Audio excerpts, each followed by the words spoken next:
A palavra inovação significa novidade, renovação e a partir de hoje empresas catarinenses de qualquer porte ou segmento passam a contar com o dinheiro do BNDES para desenvolver a atuação inovadora. Para isso, a Federação das Indústrias do Estado está criando o Núcleo Catarinense de Inovação. A coordenação dos trabalhos vai ser feita pelo Instituto Evaldo Lodge.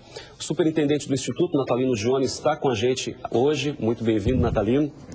O BNDES tem um valor destinado para as empresas catarinenses, desenvolverem a inovação. Qual o valor e como ter acesso a ele? Quando a gente fala em acesso a recursos de inovação, nós falamos de duas linhas. Uma linha reembolsável e uma linha não reembolsável. A maioria das empresas, claro, prefere a linha não reembolsável, que é aquele recurso que vem para a empresa realizar inovação e que ela não precisa devolver. Então, o BNDES trabalha com a linha de recursos reembolsáveis. Hoje nós temos lançados na praça 2 editais da FINEP, um da ordem de R$500 milhões, que é para subvenção, projetos de inovação nas empresas, e um outro com recurso de 50 milhões, que é para a estruturação dos núcleos de apoio à gestão da inovação nos estados. O lançamento do núcleo hoje na Federação das Indústrias vai agregar mais 48,6 milhões de reais também para somar-se nesse esforço. E para ter acesso? Bom, para ter acesso, as empresas precisam estar estruturadas.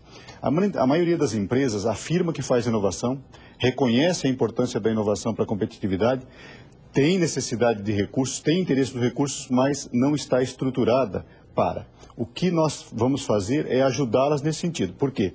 Para se beneficiar desses recursos, ela precisa apresentar um bom projeto.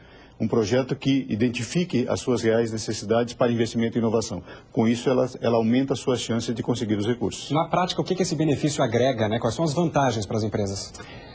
Na verdade, ele soma-se a um esforço que nós já estamos implementando aqui em Santa Catarina desde 2005, no sentido de prover as empresas de condições para que elas consigam captar recursos. Ao invés de realizar inovação de forma isolada, ela faz a parceria com um centro de pesquisa e inovação e as chances de aumentar, de conseguir os recursos, elas aumentam. O que nós vemos é que a maioria das empresas trabalha de forma isolada. Então, quando ela trabalha de forma isolada, ela acaba fazendo investimentos próprios em inovação e acaba não se beneficiando dos recursos que são oferecidos de forma pública. E qualquer empresa pode participar? Pedro, eu costumo dividir as empresas em 3 grandes grupos. As micro e pequenas que nasceram no ambiente acadêmico, que passaram por um processo de incubação e que já conhecem aquilo que a gente chama do caminho das pedras. No outro extremo, nós temos as grandes empresas, aquelas que já têm uma estrutura de P&D, aquelas que já têm um quadro próprio que trabalha pesquisa e inovação e que já investem em inovação. No intervalo entre esses 2 segmentos, nós temos um elevado número de empresas, e aí classificamos micro, pequenas, médias e grandes, que necessitam do nosso apoio e para as quais, para a maioria das quais, essa informação não chega de forma clara. Então, elas acabam se excluindo do processo quando elas poderiam também se beneficiar. Isso que o senhor acabou de citar, esses tópicos, no caso, são as principais características de uma empresa realmente inovadora e esse é um grande caminho, investir nessa inovação.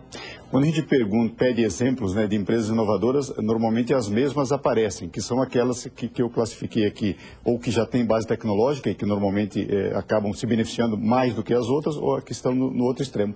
Agora, é importante relembrar que no Brasil nós tivemos um esforço grande no início da década de 90, que foi uma mobilização empresarial para a qualidade.